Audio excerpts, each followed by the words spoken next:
It's quite a surprise for me, 29 female, to find myself in the midst of a drama-filled fiasco involving a break-in, a jealous stepsister, and the looming possibility of a lawsuit. Nevertheless, this is how my life has unfolded recently, so let me provide you with a detailed rundown of the chaotic events that have taken place. To give a bit of background, my parents' love story was like a sappy rom-com that turned into a horror flick. They had me at a very early age, hence they could not cope with the stress of parenthood, along with their work stress. Their continuous fights eventually led them to get divorced when I was barely out of my teens. My mom and dad decided to stay amicable for the sake of me and always continue to have a respectful relationship. When I was in college, my mother found comfort in the arms of the man she believed was the love of her life, my soon-to-be stepdad, Carlos. They eventually got engaged and she called to relay the happy news.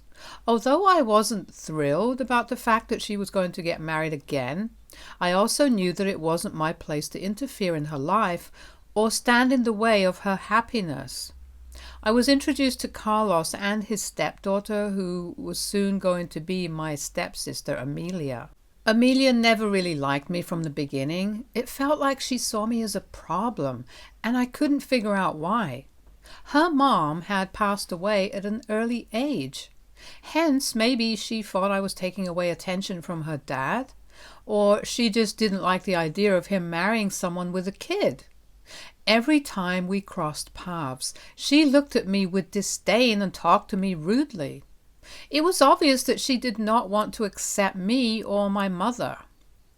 Because of this, family gatherings became awkward with forced smiles and uncomfortable exchanges, where Amelia would make it abundantly clear on several occasions that she wasn't happy about the new family situation. Her dad and my mom attempted to diffuse the situation as much as possible. I also tried to be friendly, to build some kind of sisterly bond, but every attempt was met with her ignoring me or making dismissive comments about my appearance or weight. Eventually, the day arrived when my mom and Carlos would be tying the knot. My mother had always wanted a simple wedding, so they were getting married in the backyard, which had transformed into a makeshift venue with colorful decorations and a charming gazebo where they could exchange their vows. I was nervous and excited about my mother's big day and helped with her wedding dress and makeup. Despite the celebratory atmosphere, Amelia's resentment lingered like a dark cloud. As my mom walked down the aisle, there was a subtle scowl on Amelia's face that betrayed her true feelings. During the vows, I noticed Amelia rolling her eyes and sighing loudly as if the whole affair was beneath her. Other guests were also starting to take notice of her behavior, and it was evident that she couldn't stand the idea of this marriage. The party eventually moved on to the reception area, which had been set up with homemade decorations and a buffet of everyone's favorite dishes. People were drinking, dancing, and overall having a good time. However, Amelia took every opportunity to rain on the parade. She made sarcastic remarks during toasts, creating an uncomfortable atmosphere. Even when people tried to engage her in conversation, she responded with curt one-word answers, displaying her disapproval. As the night progressed, Amelia's behavior became increasingly disruptive. She openly complained about the choice of music, criticized the decorations, and refused to participate in family photos. It was as if she was determined to make her displeasure known, not caring that it was tarnishing what should have been a beautiful day for our family. Her behavior irritated me so much that I wanted to confront her, but my mother tried to calm me down. She suggested that Amelia might be hurting, seeing her dad getting married again, and that we should give her space to deal with her emotions. My mother always hoped that Amelia would come around over time, but as the years went by, my mother's wish never came true. While my relationship with Carlos stayed okay, The tension with Amelia continued to escalate. Whenever I was back at home during my college vacations, I would have to listen to her taunts about how I didn't have any friends or how my fashion sense was so poor. Her dad, my stepdad, Carlos, would step in, scolding her and insisting on an apology. The cycle of tension and forced apologies became a reoccurring theme during those visits. Whenever we had any family gatherings, Amelia would often make sly digs at me, trying to undermine my confidence. She would openly mock my achievements, belittling my grades or any accomplishments. If I told her anything in return, she would try the victim, telling everyone how I was always this rude to her. It was always frustrating for me because I would hear her gossiping about me to relatives, spreading false stories to tarnish my image for absolutely no reason. I complained to Carlos multiple times about her behavior, but despite his attempts to make her stop, she never changed. Over time, to escape the cloud of negativity with Amelia, I decided to spend more time at my dad's place during holidays instead of going to my mom and Carlos's place. Sure, he lived across the country, making it quite a journey, but the distance was a welcome relief from the constant presence of a jealous and scowling stepsister. My mother, with her hopeful heart, would often try to persuade me to spend holidays with her.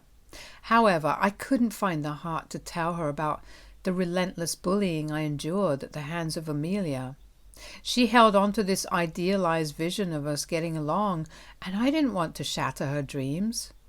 The holidays with my dad were like a safe haven from the bad vibes at my mom's place. I could relax without feeling judged by Amelia. Dad's house became my escape, where I didn't have to deal with mean comments or Amelia's angry stares all the time. One day, when I was in my third year of college, we received some devastating news about my mother. She had gone for a regular health checkup where she was informed that she had third-stage ovarian cancer. When she relayed the news to me, I almost collapsed in shock. I couldn't imagine my life without my dear mother. I immediately rushed back home to be there for my mother. Carlos was visibly distraught, trying his best to be strong for all of us. My dad, friends, family rallied around us, offering support and comfort in the face of this uncertain future. As the days unfolded, we navigated the challenges of medical treatments, hospital visits, and the emotional roller coaster that accompanies such a grim diagnosis.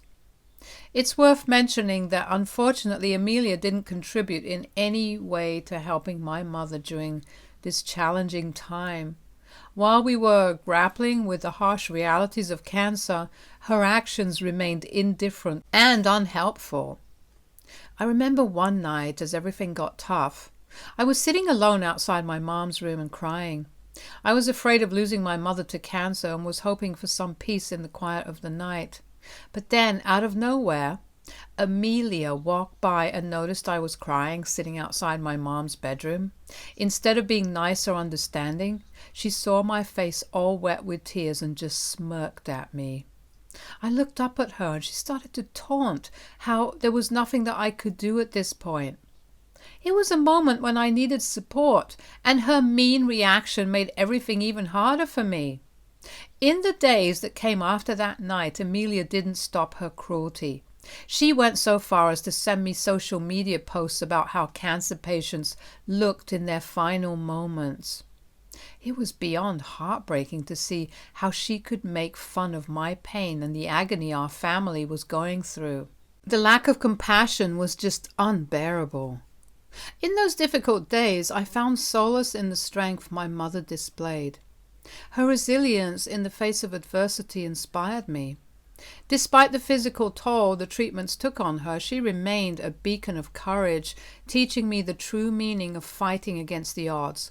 Even as the disease progressed, she maintained a spirit that refused to be extinguished. Unfortunately, my mother passed away in a few months as her cancer spread, and the devastation I felt was indescribable. I cried for days, not being able to believe that she was really gone. The pain was like a heavy fog, engulfing me all around. The funeral was a somber affair marked by tearful goodbyes by everyone.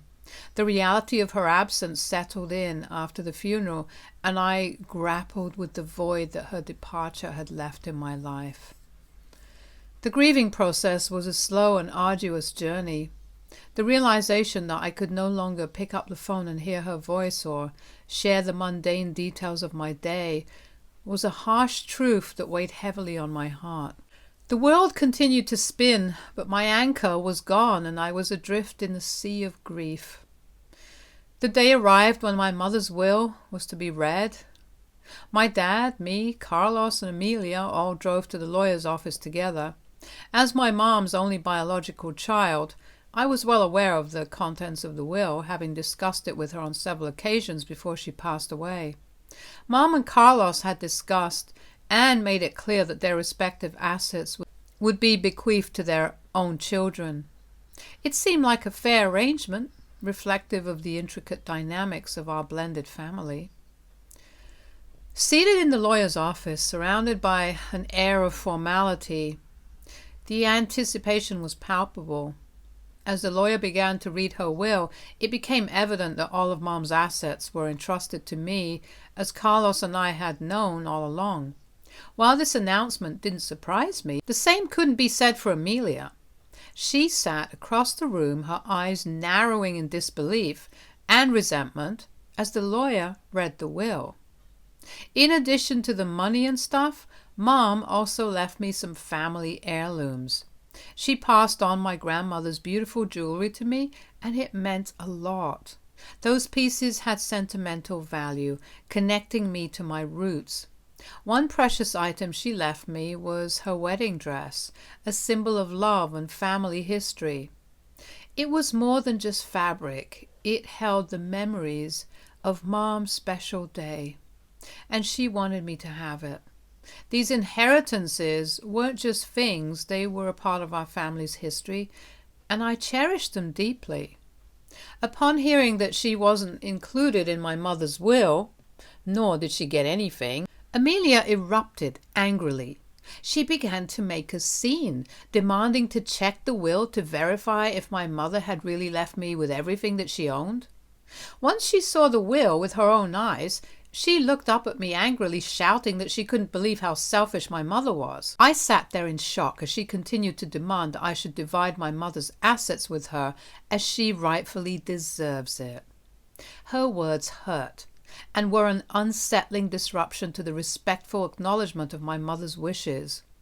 The hurtful accusations she hurled in her pursuit of a piece of the inheritance were like daggers. I was already burdened with grief on account of losing my mother, but hearing Amelia's words made me feel betrayed. The audacity she had to demand that she should get an equal share in my mother's assets left me momentarily speechless. Summoning the strength to respond, I sought to maintain a semblance of composure.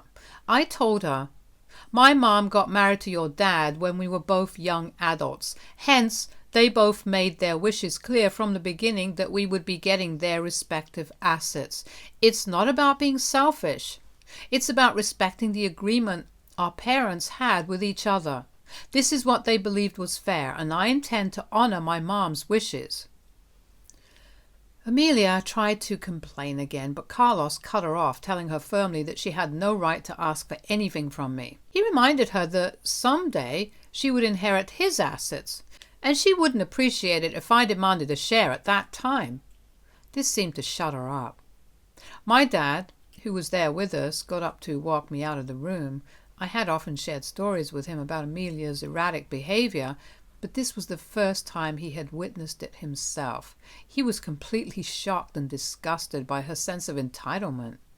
My dad advised me to move out of Carlos's place and move all my childhood things, as well as my mother's things and family heirlooms, to his house, so Amelia could not steal it from me.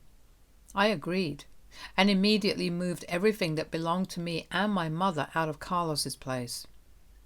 Carlos was sad to see me move out, and so was I, because, unlike Amelia, he always treated me with respect and love. He has continued to check up on me and make sure that I was doing okay in my life. I went on to graduate from my college and eventually secured a job. Fast forward to the point where I saved up enough money to live on my own. The assets my mother left for me weren't substantial, but they were sufficient to help me secure a place of my own. My dad was very proud of me and even came to visit. Staying at my new place, I often found myself missing my mom, wishing she could see the space I had created. I kept her wedding dress safely in my wardrobe, and whenever I started to miss her a lot, I would hug the dress as if embracing the memory of my mother. Not long ago, Carlos gave me a call to share the news that Amelia was tying the knot. Surprisingly, I found myself genuinely happy for her, setting aside our past grievances. Carlos, in his usual enthusiastic manner, invited me for lunch, expressing that it had been quite a while since we caught up. I wanted to prepare my favorite meal, although I hesitated a bit. He reassured me that Amelia had grown more mature since our last meeting, and he promised to ensure a smooth and pleasant interaction. During lunch at Carlos's place, everything seemed to be going smoothly. Amelia looked genuinely happy to see me, and I warmly congratulated her for her upcoming marriage. We were having lunch while discussing our lives and how much it had changed since we last met each other. She showed me pictures of her engagement, and I could see how happy she looked with my soon-to-be brother-in-law. As we sat around the table enjoying the meal Carlos had prepared, Amelia unexpectedly dropped a bombshell. In a casual tone, she mentioned that she was still on the hunt for the perfect wedding dress, but had been unsuccessful. Then, out of nowhere, she brought up the idea that she remembered my mother had left a wedding dress for me and asked me to give it to her as a wedding gift. I looked up at her in shock. The shock on my face mirrored Carlos's surprise. I asked her if she was joking with me because there was no way she would ask me for my mother's wedding dress, but Amelia replied that because she was getting married before me, she deserved to wear the dress. I couldn't believe her callous words. I firmly stated that this was not something I could ever consider, emphasizing the sentimental value it held for me after our mother's passing. I reminded her that it was not just a piece of clothing, but a cherished memory of my mother. Amelia, on the other hand, seemed dismissive of my sentiments. She argued that since we were stepsisters and shared a part of our mother's life, she had an equal right to wear the dress. The atmosphere grew heavy with tension, and I couldn't fathom why she would want to take something so meaningful from me. Carlos attempted to defuse the situation, telling Amelia that she had no right to demand my mother's wedding dress, but Amelia seemed resolute in her desire, stating that she was ready to pay me for the dress if that's what I wanted. The tension continued to rise as I felt hurt and frustrated that she couldn't understand the importance of the dress to me. Carlos, sensing the escalating conflict, tried to explain to Amelia that it wasn't about money, but the dress itself means a lot to me, as it was something that my mother had left behind for me. Amelia then began to say how my mother would have given her the dress had she been alive, and I was just being selfish. I couldn't believe the audacity of her claim, especially considering how she had treated me over the years. I angrily pointed out to her that she had no concern for my mother when she was dying of cancer, and yet she now had a sudden desire to wear my mother's dress out of nowhere. The exchange started to become more heated as we continued to yell at each other. I reiterated that the dress was not negotiable, and that I couldn't fathom parting with such a meaningful keepsake. Amelia's insistence and apparent disregard for my feelings intensified the conflict. Carlos tried to calm down the situation, but I realized that Amelia was not going to back down. I decided to leave their place immediately, as I had spoken my mind and was not going to sit there and be disrespected further by Amelia. I thanked Carlos for the meal and left.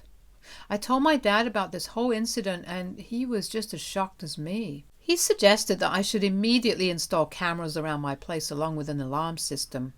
I thought this was a bit overdramatic, but knowing Amelia's crazy antics, I decided to listen to my dad. Cut to today. I'm at work and swamped with meetings when suddenly my phone blows up with alarm notifications from my home security system. Concerned, I opened the app to see an unidentified man wearing a mask entering my place. I immediately panicked when I saw the thief in my place. I dialed 911 at lightning speed and raced home as if my life depended on it. As I screeched into my driveway, cop cars are scattered in front of my place. I dash inside with a worried look, only to find police officers in the process of arresting the man. His legs are bleeding. Apparently my dog took serious offense to this intruder's unwelcome visit and turned into a full-fledged guard dog.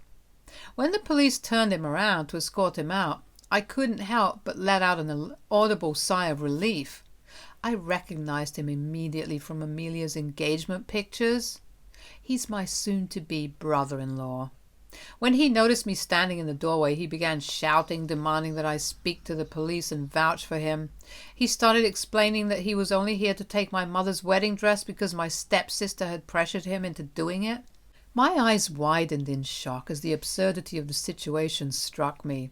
Breaking into a house on someone else's orders. I couldn't fathom how he got himself into such a ridiculous predicament. I shook my head in disbelief, but before I could react, the police intervened and took him away. I then called my dad and recounted what had just happened at my place. He assured me that he would catch the next available flight to be with me. Feeling comforted by the thought of my father's support, I carefully went through my house to check if anything was missing. Fortunately, my mother's wedding dress, safely tucked away in my wardrobe, remained untouched. It seemed my brother-in-law's ill-conceived plan had failed after my dog had bravely intervened by attacking him. I couldn't help but smile in satisfaction as I patted my dog. But oh, the drama doesn't end there. My jealous stepsister and her relatives have been calling me, demanding that I should drop charges against her partner. She's insisting that he is part of the family and I should forgive him. I have told them to keep their opinions to themselves because the last time I checked, the family doesn't break into your house and try to snatch your heirlooms. I have also threatened to sue her and her partner for the damages caused to my property. Amelia keeps saying that I'm going to ruin their lives, but this time I am going to stand my ground. This is my mother's legacy we're talking about. The dress stays with me, and my sister and my soon-to-be brother-in-law better lawyer up because we're going to court. The family's mad, but I have got evidence and the law on my side. So AITA for defending my turf and my mom's memory against a thief? Update 1. It's been a few days since my last update. I had a conversation with Carlos regarding everything that happened. He was just as shocked as me and had no idea about what Amelia and her partner had been up to. Amelia had knowingly kept her dad in the dark about her partner's breaking and entering and subsequent arrest, knowing that he would not support her antics. Carlos assured me that he would stand by whatever decision I made. Meanwhile, Amelia had continued to reach out to me every day. When she realized that I wasn't going to back down, she started to apologize. This was shocking to me, as throughout the years I had known her, she never apologized to me about anything. I guess watching her partner get arrested had finally made her realize what they had done. She begged me for mercy and pleaded that I should drop the charges against him. She assured me that she would never disturb me in the future, but after all the years she had spent bullying me, I knew her words held no value. I firmly told her that I would continue to press charges and would see both of them in the small claims court soon. My dad and I have contacted a lawyer who can help us in this situation. Regarding Amelia's relatives who were pressuring me to drop the charges, I took a decisive step. I sent out a mass email with a video clip from my security camera. This video clearly showed my brother-in-law break into my home. I knew Amelia would have spun a different story to them, and I couldn't let that happen. No sane person would support such an outrageous act. After sending the email, some of her relatives did reach out to me apologizing. They had no idea about the truth of the situation, and my evidence opened their eyes. It was a relief to know that at least some of them understood the reality of what went down and acknowledged the wrongfulness of the break-in. Update 2. It's been 1 month since my last update. I could not update earlier as I was busy with my legal proceedings. As I had mentioned earlier, I decided to go through with the charges, seeking justice for the intrusion into my home. The legal battle unfolded where I was awarded $1,000 for the damages caused to my property during the break-in. I turned to look at my stepsister's face, who looked utterly destroyed, perhaps realizing that her actions do have consequences. Her partner faced criminal charges for breaking and entering and was sentenced to only 3 months in jail because he didn't actually steal anything from my place. My lawyer didn't stop there and has also issued my stepsis and her partner with a restraining order. It's a necessary measure to ensure my safety and protect against any further attempts to disrupt my life. Throughout this entire ordeal, my dad has been staying with me for support. He's still worried that Amelia might try something again, but I doubt she'll have the nerve after getting hit with a restraining order and a $1,000 fine. The legal consequences will have put a damper on any further attempts for her to cause any trouble. Update 3. It's been 6 months since my last update. My life has moved forward by now, and thankfully there's no longer any drama. The chaotic events that once defined my days have become distant memories. The legal battles, the family tensions, and the emotional roller coaster have all subsided, allowing me to find a semblance of peace in my life. Since the court proceedings, Amelia and her partner have kept their distance from me. The restraining order served its purpose, providing a protective barrier against any potential disruptions they might have caused. I did hear from some of our mutual friends that Amelia got married to him after he was released from prison. Honestly, I believe they both deserve to be with each other, knowing how crazy they both are. As I reflect on the turbulent journey of the past months, I have come to realize the importance of resilience and standing up for what is right. The legal battles were not just about seeking justice for myself, but also about upholding the values and memories that my mother held dear. I find myself in a calmer, more stable place in life. It's a new chapter, and I look forward to what the future holds, free from the tumultuous drama that once defined my existence. Stay tuned for more stories from our girl relationships.